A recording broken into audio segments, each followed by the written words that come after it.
好，韩国因为它的入境卡是电子入境卡，把台湾变成 China， 外交部就说好，叫你改你不改，到时候呢，把你的外侨居留证都改叫南韩，不叫韩国，看你怎样。哦，因为台湾被他们变成 China 挂号台湾，就中国台湾哦，所以呢，外交部很气哦，所以这样呢就不叫你韩国了，我们的反制。那韩国外交部的回应说，我们已经掌握台湾立场了，会持续协商哦。那另外呢，这个我们看哈，韩国有南韩、北韩嘛，南韩它一般的叫做大韩民国。啊，英文叫做 ROK Republic of Korea， 常用的名词就是它韩国，英文叫做 ROK。那北韩呢叫做朝鲜民主主义人民共和国，哦，英文呢后面一样，前面叫做 Democratic People's Republic of Korea， 这很有趣的。共产国家前面一定要加一个 People's， 比如说我们叫中华民国 Republic China， 老共就叫 People's Republic China， 哦，就是它表示它是人民。哦，代表人民啊、哦，然后呢，常用称它朝鲜或是北朝鲜，一般都是讲朝鲜啦。哦，它叫 ROK， 它叫 DPRK， 一般是国际上是这样。那像我们就跟韩国讲，你叫我们 China 挂号台湾，中国台湾，我就不叫你大韩民国，我就叫你南韩，气死你，看你怎样啊、哦。那另外呢，韩国的网络就说你这对我们有什么伤害呢？台湾人怎么这么自卑呢？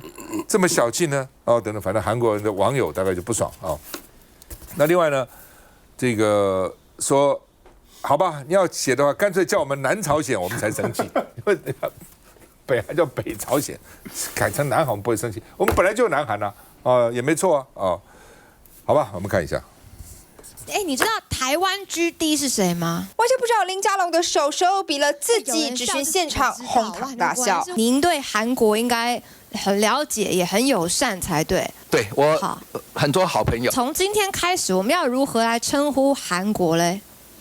南韩呢？部长这态度很明确，起因是南韩的政府电子入境卡系统以 China Taiwan 称呼我国，我方多次交涉无果。3月1号起，我国将外侨居留证韩国改成南韩，影响将近7000人。如果没有获得正面回应，3月31号后，我国将把台湾电子入国登录表等韩国也改成南韩。우리 외교부 당국자는 여러 사안을 감안해 검토하고 있다면서 새로운 이슈가 아니기 때문에 우리의 기본적 입장에서 이 사안을 잘 다뤄나갈 것이라고 설명했습니다. 你觉得会有效果？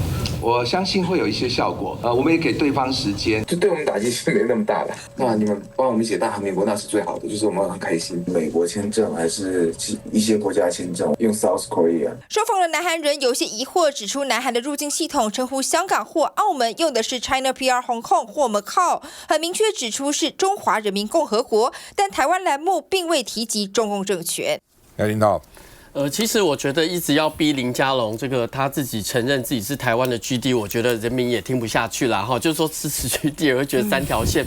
但其实从过去在讲说天然气的调度，日本、韩国很积极可以调度，然后调度成功，那台湾束手无策。到这一次的南韩，现在已经改南韩了啦哈，南韩在改这个台湾这路径写 China 括号台湾，大家做一个反制。基本上外交部也没有很明确，在这个去年发生之后。给他们3个月的宽限期，宽限期完之后还是没有改正，然后一路拖到今年才不痛不痒的在这个入境卡上面改成一个南韩，所以这根本可以看出外交部根本没有把这件事情当成一个很重要的一个反制，他也没有召回任何人，也没有来叫任何代表处来沟通，完全没有，因为林佳龙不知道在干嘛。除了他出访的时候，大家针对他的英文，不晓得他到底是外交部长，他的英文的论述是如此之外呢，另外在这个过程中，你可以看到他完全在符合赖清德接下来出访的过程中，他所有的要求嘛。所以最近我在查这个，因为赖总统又传出要出访了，所以我就会开始查上次赖总统出访的照片。我真的发现一张过去没有看到的照片，就是赖总统跟林佳龙在恐龙下面合照。就是他安排整个赖总统的出访，到最后是过境夏威夷。然后过去这个台湾的友邦来台湾的时候，让人家下雨淋雨，说这是上天的祝福，这就是林佳龙在外交部长任内所有的政绩嘛。所以我觉得回过头来看一下这次的南韩啊，说真的啦。要不是台湾在棒球赛赢了南韩那一分过瘾。那不然真的大家会气死南韩就把你压着打然后现在你也完全没有任何的作为啊，所以我觉得现在看起来林佳龙不只是在正国会，我们讲到地方的选举，他完全没有办法去争取正国会的权益，在外交部，我认为他针对台湾跟我们中华民国的权益，也真的正慢半拍。南萱。我觉得我们现在的部会首长也好，我们的国家元首也好，做很多事情或者看很多事情，我觉得都是等而次之，就是说。国家有那么多的事情要处理，面对的国际局势有那么多的那么混乱，但你去处理的事情或者你在乎的事情到底是什么？我坦白讲，南韩把台湾这个什么放在 China 底下，第一个它是去年2月就发生的事情了，你抗议半天，到现在还在处理这件事情，抗议半天你就会知道说这个抗议无用，为什么无用？坦白讲，釜底抽薪的问题就在于说，目前国际局势不一样了嘛。今天为什么南韩李在明从一开始参选的时候，到他当选之后，他都不断强调说，他对于台海问题他没有兴趣，他没有打算要跟你出兵，他没有打算在台海之间为难的时候，打算对台湾干什么样的事情？他觉得台湾是台湾，跟我无关。所以我觉得李在明的态度反映出来很多全世界目前各个国家面对国际局势的剧烈转变，那就是真的川普太疯狂了，他疯狂到目前为止，他给了中国很大的可乘之机，而且呢，现在的状况也就是中国大陆它确实科技实力、太空实力非常的快速的这个增加，所以它基本上来讲是川普认证的，已经是一个跟美国平起平坐的 G2 了。所以在这样的一个状况底下，一个是中国大陆的国力越来越强，第二个是因为美国越来越疯狂，所以所有的美国盟友都不可能置中国于不顾，他必须要有更多的可能替代方案也好，更多降低风险的这个选择也好，更多去 balance 美中之间它的谈判筹码也好。所以对于李在明是这个样子，对于很多的一些欧洲国家都是这个样子，所以在这个状况底下才会出现我们的台湾这个名字。它被放在用这样的方式去处理嘛，所以如果说我们认为是一个羞辱，但是它就是一个国际目前的现实。如果说你外交部长真的要做的话，如果我们的国家真的要去处理的话，你要去思考这个问题。第一个，你可不可以改变？如果你不可以改变的话，你是不是也必须要去在美中之间，在这个新的国际现实当中，去寻求一个我们对台湾来讲，事实上有利于国家自己的利益的，而不是说一天到晚去讨，这个是有点像精神胜利法嘛。后来我就上网真的去看了，说好，南韩真的在乎吗？他们民众不在乎啊，而且他们真的就觉得说，那你台湾人也太玻璃心了吧，你台湾人也太自卑了吧，这样子弄你就已经受不了了。那你叫我们这个南韩 South Korea 在国际之间都这样的称呼的他们觉得没伤，你这样对我来讲一点伤害都没有，所以我们自以为这样子就是说。他们给我们穿小鞋，所以我们也给他们穿小鞋，自以为自己这个赢了，很阿 Q 的认为这个是阿 Q 胜利法，就我真的觉得很可悲啦。我觉得第一个这件事情。它不是你用抗议可以寻的。第二个，它是一个有更大的一个结构性的问题。你有本事你就处理结构性的问题。而且我们刚刚回过头来，刚刚在讲到说有关于这个中东局势的部分，我想补充一个，就是说，我觉得对台湾来说，已经不只是说什么联合国说要降低石化能源的依赖度，我们必须要去面对这个非核家园。现在眼前短中长期，就短期来看，还不只是能源的问题，不只是 AI 的问题，不只是这个中东要断气的问题，你知道吗？肥料现在也涨，现在很多的癌症药根本进不来，所以我觉得太多问题。现在对于我们政府来说，你除了补贴再补贴，请问你补贴除了之外，你有别的任何的方法吗？就我觉得我们的政府到目前为止，第一个，你除了用钱解决问题之外，你没有别的任何处理事情的方法跟这个够有这个灵活的手段。第二个，你的态度就是你从头到尾，你就只有跟他说安了2个字，那为什么安？请问你为什么全世界都不安，只有台湾特别安呢？我就不懂。就从头到尾你就觉得说，这个政府坦白说，他不够尊重人民，他在很多的讯息当中他不透明，他以为你不懂，所以呢，他就用糊弄你的。今天天然气也没问题，今天油也没问题，什么东西都没问题。那别人都有问题的时候，我们为什么凭什么？就是说到最后你会发现说，大家这个过程当中让我想起当初在抢疫苗，我们也觉得我们可以抢得到疫苗啊。你回过去想想看，我们疫苗排到第几轮才轮到我们？到最后我们后来求爷爷告奶奶，我们去跟日本快要把一批快要过期的疫苗给我们，大家还记不记得？所以我们现在可以说这个天然气，日本、韩国跟我们好交情，他们给我们，他会给我们才怪。你今天疫苗当中是给快过期的，所以我的意思说，每一个国家有每一个国家自己的国家利益要顾，而且坦白讲，我们也有尊严要顾。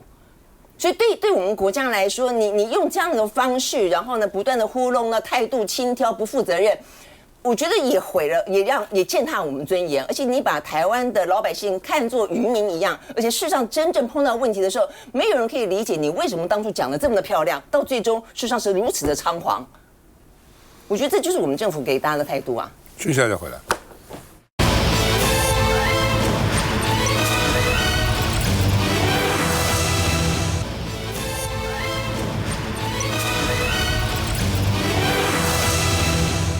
好，那么美国一直说哦，2027老共要打台湾了，哦，所以所有的准备都是这样哦，那但是呢，美国又有新的情报说，中国2027没有攻台计划，你们自己吓自己，没有嘛，哦，而且他们如果可能倾向在不动用武力的情况下达成统一，出兵是最笨的，真的是最笨的啊。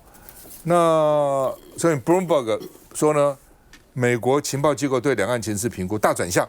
啊，为什么原来呢？是谁说呢？是前美国太平洋印太司令 Philip Davidson， 哦，所以叫 Davidson Window 戴维森窗口，就说呢，2027要打。我告诉你，美国是这样啊，平常他也不讲，要国会要审预算才就开始讲了，很危险。我们这个兵力呢，这个制造的速度不如中国，它造战舰跟下饺子一样，我们一年搞不到一艘船，多过我们钱，多过我们钱。然后呢，预算拿到以后，他又安静一段时间，要到审预算前就开始讲危险啊。所以呢，尤其这个太平洋，因为太平洋司令增加预算，太平洋司令增加很多预算，司令部啊，那所以呢，这叫做戴维森窗口。所以现在美国情报机构推翻了，说你不乱讲一通，没有这个事情啊。所以呢，李彦秀国民党的议员也说呢，民进党说法不攻自破嘛，天天讲2027，所以所有的编预算啊什么都以这个为准啊，马上要打了哈。好吧，这选情年底，民进党说4月要提名郑丽君出战蒋万安，那千呼万唤始出来了，原来一直塑造这多会谈判，现在搞得天下大乱，人算不如天算。那说呢要塑造她很会谈判，谈判女王，谈判女神，谈判有光环。那蒋万安说也秀她的政绩，说我跟国际也接轨啊，这么多国际的城市跟我们好啊，等等啊。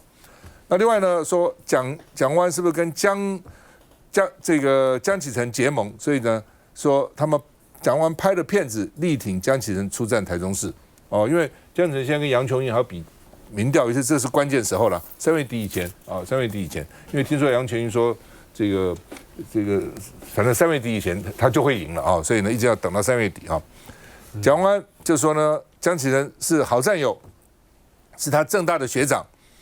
外交系的学长同系一起努力那另外呢，澎湖柯文哲昨天这边有讲说国民党不要太大意以为说会选到好年级县市长很多地方是蓝会转绿除了澎湖有可能绿转蓝那澎湖就是陈光复，我不知道是不是听了柯文哲讲话，突然昨天可以写字了，写了7个字，叫参选到底要参选到底。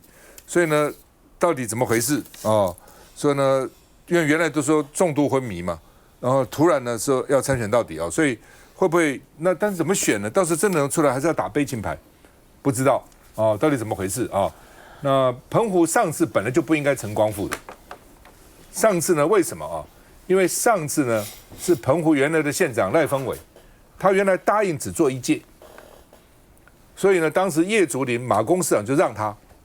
下一次让你叶竹林，结果赖峰伟到了连任的时候说他还要继续干，我不只干1届，他之前选过，中间停了，又要继续干。因为朱立伦在机场曾经碰到我，朱立伦还跟我抱怨赖峰伟，说明明讲了1届，为什么不守诺言呢？但是我怎么办呢？他是现任县长你现任县长怎么办呢？所以呢就让他继续选。那叶竹林不服就出来选，2个蓝1个绿。陈光复当选，而且那个票是什么36、34、30%，3个人是这样的接近所以陈光复上次当选了但是这次会怎么样不知道看一下。和德国德勒斯登市签署合作备忘录，聚焦科技创新、智慧城市治理。台北市长万安亲切台式问候国际贵宾。Before we begin our discussion, let me start with a classic Taiwanese greeting. 假爸为 Literally, it means Have you eaten yet? Trust me, you haven't really experienced Taipei until you tried our soy milk, egg pancake, and xiaolongbao for breakfast. 接轨国际也是奠基2026连任底气，毕竟年底就要选举。如今传出，民进党预计4月提名行政院副院长郑丽君，就让民进党立委王世坚大赞，期待双王之争。我就是持续专注市政，也让台北继续的与国际接轨，和德国的德勒斯登市签署合作备忘录，我们就会形成战略合作伙伴。蒋万安市长，我的学长，我也非常有信心，不要被民进党的宣传话术给骗了。如果真的是谈判高手的话，他怎么会在那个时候宣布结果呢？绿营认为郑丽君能牵制蒋万安，防堵外溢效应，但在民进党人选就位前，蒋万安已经当起最强母鸡，不止和要选台中的立法院副院长张启成合体，还拍片力挺。启成副院长是我过去在立法院的好战友，也是我政大外交系的学长，我们会一起持续努力。张启成和立委杨崇义的姐弟之争还没落幕，蒋万安的公开表态是台中初选最大变数之一。好吧，任轩。我觉得目前看起来，郑丽君这个状况，其实坦白讲了，我觉得郑丽君这个牌，也就是民进党目前不管打什么牌，基本上来它就是巩固他们民进党的一些支持者。就对于北市来说的话呢，坦白说，一直以来是一个全台湾蓝大于绿的一个地方，所以能真正加上这个蒋万安到目前为止的话呢，一些政绩啦、形象啦、口碑啦，实际上都还不错哦。那最近一些政策看起来也还是受到大家的讨论度很高，甚至其他的县市都已经有一些仿效了，所以我觉得真的要打败啊，不管你找谁来都有点难。那郑丽君的话呢，我觉得到目前为止，当然就是如果他出来，我相信对于巩固民进党的基本盘一定是 OK 的啊。那这个基本盘可能30%左右，但是你说要去扩张，我觉得这部分的话呢就未必了。虽然郑丽君的形象相对来说是适合台北市这样的一个比较像是都会区的，但我必须说，关税这件事情到现在为止啊，这个是不是真的如郑丽君、如左荣泰、如赖清德所说的谈得这么的好？我觉得其实到目前为止，现在看起来其实完全没有一个定论，甚至依照疯狂的川普目前这样的一个状况，还包括了他们的这个最高法院已经判定他的违宪，到现在其实川普接下来该怎么样的去生出更多的法源，然后呢让这个关税15%能够呢，他现在所有的目标只是希望能够说，我跟你谈到对等关税15%，我找各种工具来都能够维持住15%，那我就交代过去了。但现在怎么找半天，什么122啦、232啦、301啦，都还要花很长的时间哦。那所以这个部分的话呢，事实上是不是真的能够谈到，那对台湾来说是否有利？其实我觉得这部分事实上对于郑丽君这张牌来说，是不是能够真的达到呢？有关于中产阶级的也好，中间选民的也好，能有扩张效应，我是真的觉得状况其实是蛮不妙的了哦。所以呢，对于民进党来说，能够巩固住这个台北市的基本盘，不要崩掉，或者不要让蒋万安有余裕去做其他的县市的辅选，我觉得对他们来说已经是算是一个最高目标。但是我觉得蒋万安其实最近这段时间的表现，我坦白讲，我觉得他真的是虽然这个就是台北市这方面他是很努力要去做，但我觉得他对于他的外溢效应这件事情来说，我认为他也没有就是说不会，就是如果他有能力做到的话，当一个领头羊也好，带个什么母鸡也好，他是很愿意站出去、跨出去的。所以你看，今天又跟江启臣，那前段时间又跟这个川博，所以这部分我觉得民进党想要把蒋万安困在台北市，是目前为止的话呢，他的一个目标。但是目前可不可以困得住？我觉得问题还蛮大的。那反而凸显出来的是，我们上次这边讲过嘛，我记得就是民进党这些那么重要的县市，找个人那么难找。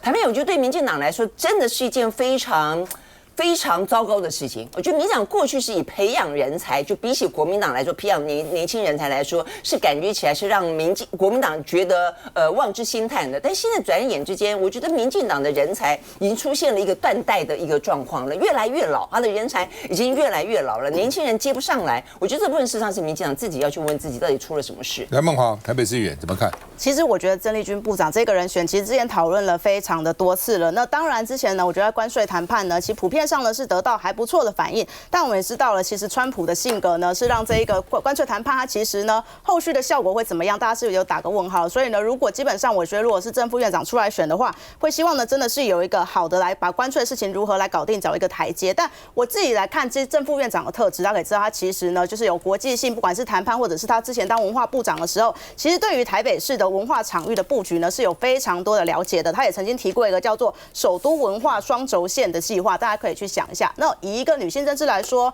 我还是希望说呢，可以如果有出现第一位的首都的女性的市长，那在市长的候选人或者市长，这个是我希望可以期待的方向。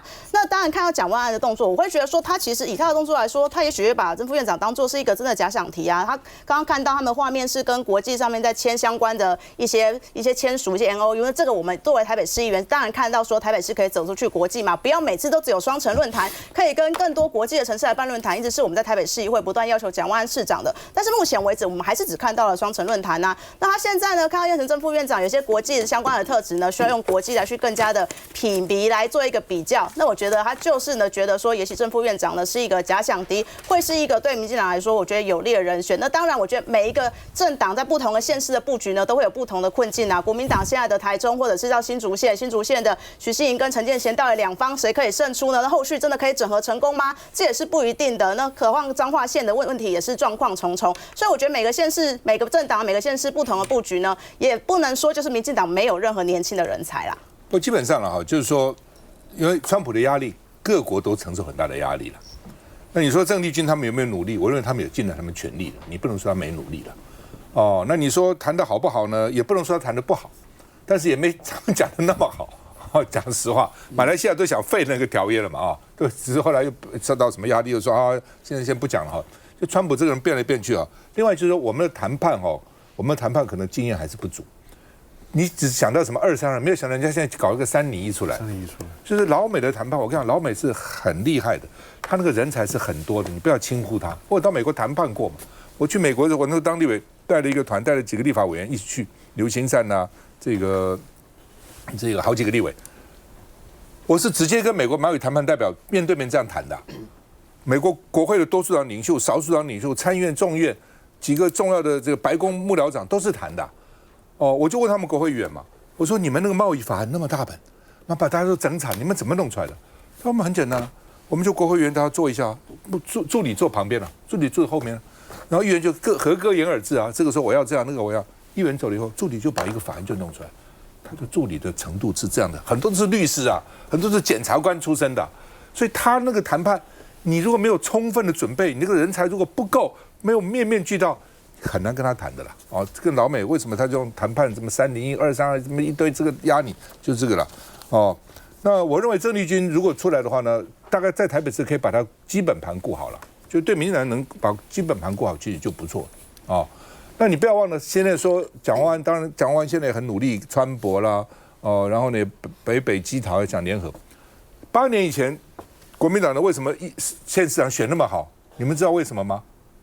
一个人，韩国瑜，就是韩国瑜，因为他那时候在高雄把整个气势带起来以后，什么秃子、汉子、燕子，整个拉抬起来了。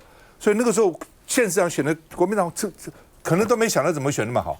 那等到4年以前，因为是很多是连任的嘛，连任就看政绩了嘛，所以没有问题。那很多现在连任日期，它的期限到了，8年到了，要换人来接了。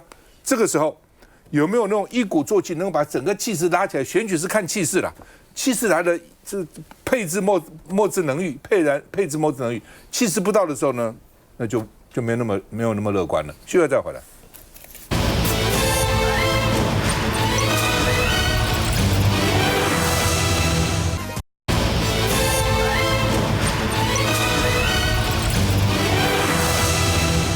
好，柯文哲昨天我专访他，我觉得他昨天回答的不错了啊，蛮坦诚的哈。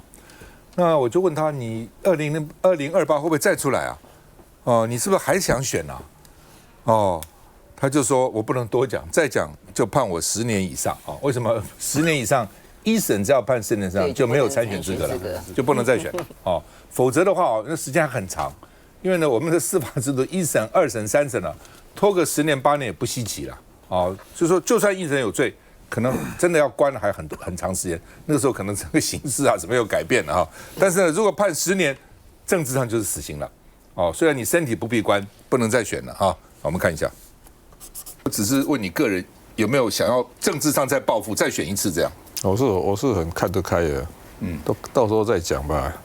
但是并没有排除嘛。我跟你讲哦，你不讲没事，你一讲出来一审就变10年以上。2028要不要再战总统？民众党创党主席柯文哲没有直说，毕竟眼下3月26金华城案即将宣判，宣判前申请解除禁管，却被法院驳回。他跟哪几个国家有引渡条约的？根本没有，我看没有几个国家，除非有人认为柯文哲会逃亡。我想最希望我逃亡的是民进党。炮口对准民进党，因为也要为自家立委李珍秀说话。那个李珍秀的案子，你知道，我就觉得赖清德真的疯了。你为什么一定要把人家当作杂质？你把它看到合金就好了吧？当时我想说，赖清德一定会找你们，对啊，找过没有？没有，所以我就怀疑赖清德不正常啊。对，这很奇怪嘛。还好，你看他有希特勒的野心，还没有希特勒的能力，不然我们就惨了。绿白恩怨让蓝白又走近了一点，民众党的未来2026是关键。在我们前面已经挂掉4个党了，我每天都在想说，我们会不会是第5个？我不认为2024这个就是完全是负面的，所以我倒觉得像最近黄国昌跟郑丽文在弄，至少就有记起说过去失败的原因。对柯文哲来说，2024蓝白破局是深刻反省。和国民党分工，那和民众党主席黄国昌难免意见不同。意见不同还是会有的，因为我们会辩论的。党内偶尔想法分歧，但蓝白合方向先确立，免得又有插曲。柯文哲甚至怀疑说，2028如果赖清德输了哈，会交出政权吗？都是怀疑了哈。虽然柯文哲对赖清德完全没有信心。不过他也讲，国民党不要太乐观哈，宜兰、彰化、新竹县哈都有，现在是蓝营执政哦，都可能转绿有这个危机哦。他说国民党太乐观，都不知道害怕，然后觉得哇很乐观，大罢免大成功，哦，大罢免选民已经还你了，而且大罢免是民进党不合理嘛，你如果只挑1、2个立委出来罢免，也许还可以成功，你全面这样厮杀，对不对？已经不合理了哈，不合理就不会成功了，就这么简单。但是年底选举不一样喽，哦。那另外呢，国民党跟民主党昨天签了一个2026年联合自己地方选举合作协议，签了一个协议啊。民众党他蛮重视这些协议的了啊，就是要把它写下来啊。那另外呢，郑丽文说呢，蓝白合作是任重道远，为2028年的政党轮替奠定坚不可摧的合作基石。2026就是2008的一个开始啊。那另外呢，这个民众党表态说呢，柯文哲乐意站台辅选，到时候呢，只要蓝白政党协议签了，到时候用民调决定到底谁出来哦。那柯文哲愿意，绝对不会有2个人，反正蓝白只会有1个人出来啊。那呢，所以呢，他们是说呢，再也合作一小步哦。那2026开始，那2028呢会更加的这个积极的来合作了啊，等等哈。来，这个佩强。老实说，我觉得从来国民党对于这些选战从来没有乐观过，尤其是我们在第一线的人，从来不能乐观，从来不会乐观，因为每一仗都是要用硬去打出来的。那刚刚柯主席讲的，其实他为国民党乐观，我至少我在第一线的感觉，我们从来没有对哪一个选区一定乐观过，就包括连台北市都要征战经济，只是说每个选区都有不同的文化，每个选区都有自己不同的状况，有些地方空战重，有些地方你必须要勤跑基层，就想说宜兰好了，这是我们提出来的人选，相对来讲是我们认为最好的人选，那也谢谢张胜德议长这边很大度的愿意来辅选。不过遇上绿营也是另外，等于是另外，只是相对来讲比较形象不鲜明的吴宗宪。其实这2个人特质很像，都是白纸，只是宗宪在这2年之内累积的能量够强，都是法律人，然后只是宗宪在这2年累积能量够形象够鲜明，可是遇到赖清德钦点的林国璋，宗宪一点都不轻松。这件事我们很清楚，那更不用讲说，目前其实大家都知道，有2、3个选区，目前整个整合还是有困难的，所以国民党没有乐观的本钱。就算说现在我们也看到说，怎么样让我们支持者愿意跳出来？像说前一阵子有一个民调有关谢龙介在台南，那最后谢龙介台南如果是真的那么不乐观的话，上次就不会输那么少。但是所有选举，所以说，与其说选举乐不乐观，说还是说我们蓝营没有准备，倒不如说真的每个选区都有自己的文化跟自己的状况。但是如果说蓝白能够合作的话，我相信对于整个国家是一个很好的示范。因为像其他的在欧洲的民主先进国家，也都不是一党专政、一党独大，而是由不同的政党一起妥协之后，共同治理，把他们的想法、把他们的价值观融合在这样，怎么让这个国家会做得更好。我认为跟民众党这样去合作去做治理，可能是在中华民国史上第一个或许会成功说有一个共同治理的状况，这对于国家的前进是个好事，对于国家的愿景是个好事。但是你说选举会乐观？我们在第一线的，尤其是在立法院的各个党团兄弟姐妹，从来都没有乐观过。就我们虽然呢，现在总统是直选了，但是你看还有行政院长，等于是首相、总理，等等。其实我叫做半总统制，说总统内阁制，所以我们还有相当一部分是内阁制的这个精神在里面。那联合内阁很正常嘛，日本现在是联合内阁，是啊，对不对？以色列也是啊，欧洲很多国家都是联合内阁啊。来，林涛。其实从蓝白从2023、2024一直走到现在，不管是在马英九基金会签的6点协议，还是在君悦的现场，我都在场。所以基本上看到这个蓝白见证，我们本来就是一直最支持蓝白可以合作的。可是我们也看到上次的6点协议是到最后是撕毁的，所以这次又是6点协议，我真的希望可以落实。应该5点或7点的。对，你就跳过那个6的魔咒嘛。这个数字不好。对，我8个也可以啊，多讲一些细节。我们66大顺啊，66。这个6我们希望能够这次真的可以实行哈，因为大家希望蓝白可以合作。可是现在的6点协议讲得很清楚，就是各自提名人选之后用民调来比拼。那以目前包括宜兰看起来晚会跟这个吴宗宪是互动比较好的，那其他县市我觉得目前比较可能像新北，我们的李四川也赢蛮多的，所以比较可能是嘉义市。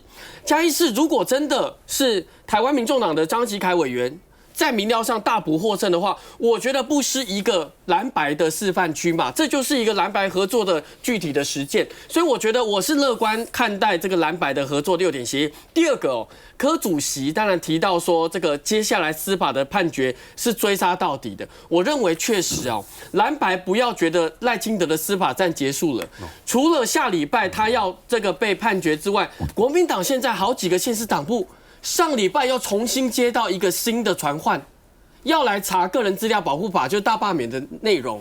所以你基本上可以看到，民进党司法战没有要结束的，蓝白还必须要在对抗司法上面来合作。第三在很多的县市，我觉得也这个认同佩航委员讲的，我们没有像柯主席觉得说很多县市很好选。很多县市很不好选对宜兰也不好选非常新竹县现在初选选成这样，郑朝方以逸待劳。台中市现在下礼拜的初选结果，谁可以说得定？对面的这个何欣纯也已经这个备战了。那你说现在民进党在北投提不出人，因为蒋万安跟张善政的市政满意度高达70%。可是你自己去看任何一个人只要不是赖清德喜欢的人都不会出现。比如说桃园王义川跟何志伟，赖清德就说我要黄世杰；台北王世坚跟吴怡农不要，他要郑丽君。那代表什么？代表接下来如果是赖清德或新潮流挺的人，他们的粮草一定很足够嘛，他们的行政资源一定很足够嘛。可以等闲视之吗？当然不可以等闲视之。连我们的优势选区，我们的北北基桃共同联防区，都已经很积极的在提政策，在提稳健的施政的民生经济的议题的时候，基本上2026这一战必须要严阵以待，因为赖清德他不会服输的，而且他提他的人，他就是要赢。所以我觉得讲到一个很精准的一个今天要走向2026的年底蓝白在这个过程中真的2028还是后面的事情，2026先赢再说吧。休息一下再回来。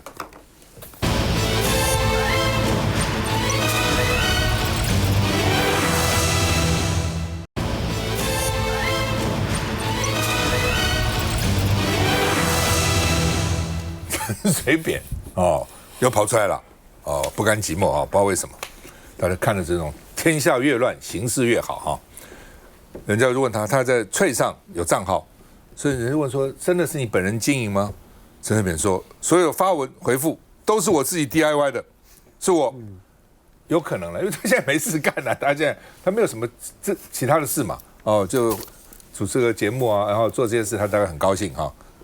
然后呢，所以就问他说：“你看起来很健康啊，手不会抖了吗？”照抖。他说：“照抖。”哦，照抖还是抖啊？哦，那可能明天问他：“你还有尿袋吗？”有，给你看啊。哦，然后另外呢，说他常常出招。就是这个争取话语权，所以这是陈水扁的新基地，所以很多年轻人在看呢，哦，所以呢，网络就说2026年你要击败蔡英文，成为新一代的海巡王吗？啊，那另外呢，这个他说2023年就开始玩了，今天319枪击案是22周年，奇怪，他20周年没讲话，21周年就22年他突然出来讲话了。秀他的照片，当时有一个从肚皮上这样打过去，对不对？说是他心里面永远的痛，而且呢，已经经过3位总统了，你们查来查去，要查个什么？吕秀莲都怀疑是我搞的，你们还查不出来，要还我清白啊！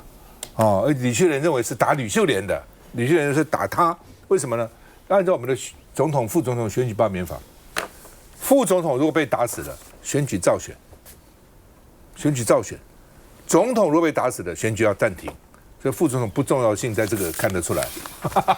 所以，因为我当时他们叫我选，我赶快去查，我若被打死怎样？你被打死没关系，照样选举哦。但是总统不行，所以呢，李秀莲一直认为说目标是他，只是打偏了。哦，那因为李秀莲如果死了，选举照选，陈水扁就当选了，觉得那个大家会很惊讶，很伤痛啊，哦，所以但陈水扁就问了，所以当年如果阿扁戏啊，后面还可能有什么马英九啊，哦，什么蔡英文啊、赖清德，还有你们吗？如果我陈水扁那个时候如果死了，可能情况就改变咯，哦，所以呢，网友就说啊，赖清德，阿扁在暗示什么？你听到了吗？要怎么做？你知道了吗？要不要特赦他？要不要怎样啊？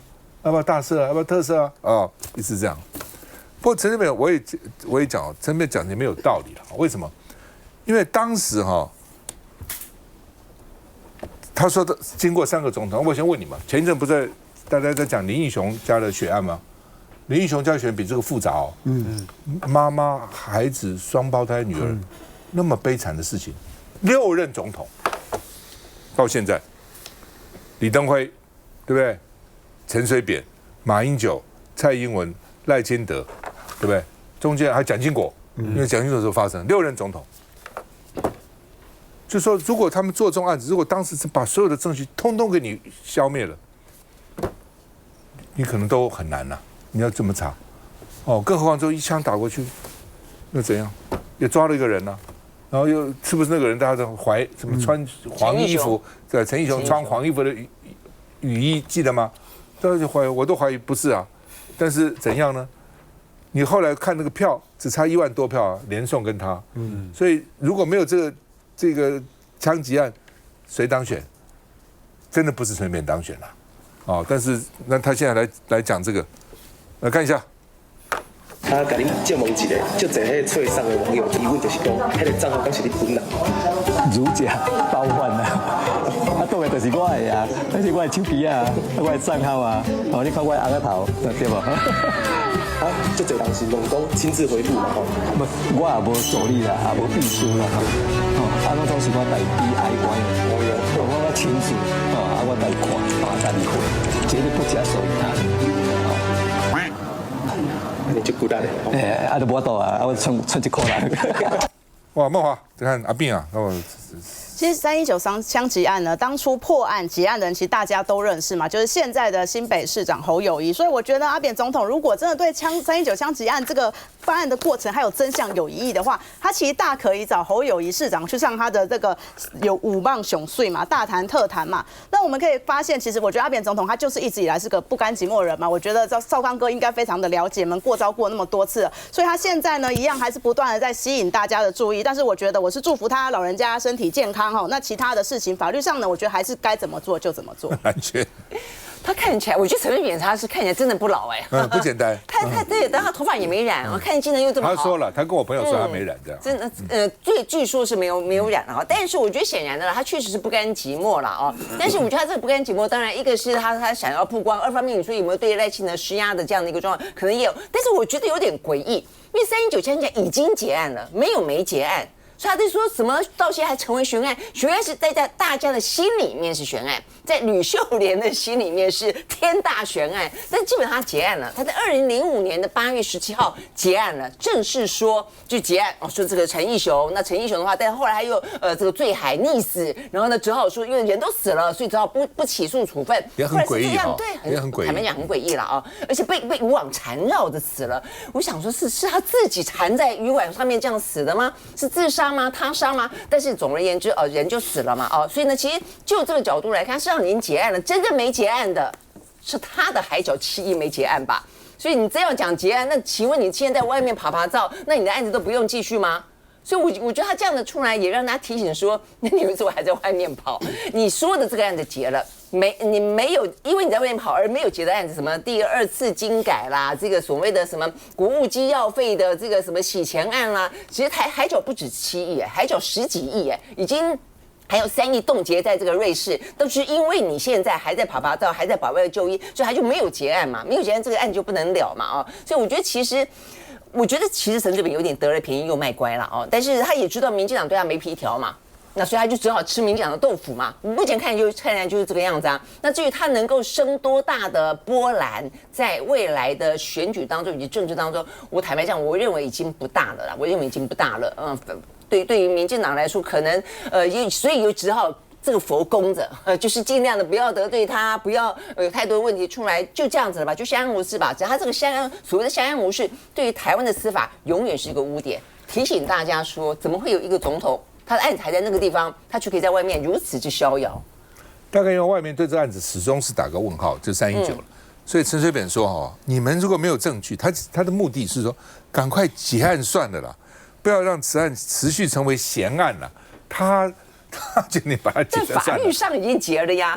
但是因为大家还在猜啊，你相信吗？你相信吗？很多人都不相信呢。香龙。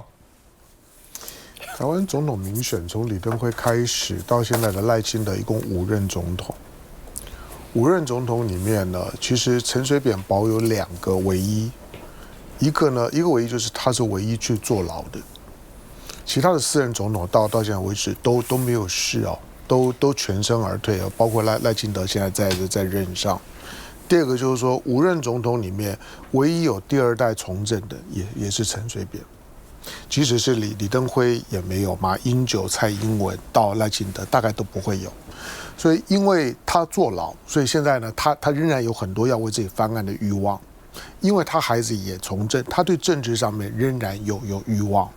我觉得陈水扁的活跃，一方面是因为他是几任民选的领导人里面，我觉得相对而言，我觉得他是有政治天分的。他一直有政治，但是就是因为他有政治天分，所以一直都会在里面搅和。你想，当我有孩子呢，还有从政的欲望，而且老实讲，他儿子除了选议员之外，你也很难想他儿子还能干嘛。那因此他有这个欲望，那他现在又还有官司，那些钱呢，基本上面呢又都还搞得不明不白，所以他一直就有欲望，所以他是唯一有动力一直要出来，要搅和点什么。所以陈水扁在谈319这件事情的时候，我觉得他的谈的逻辑是不对的。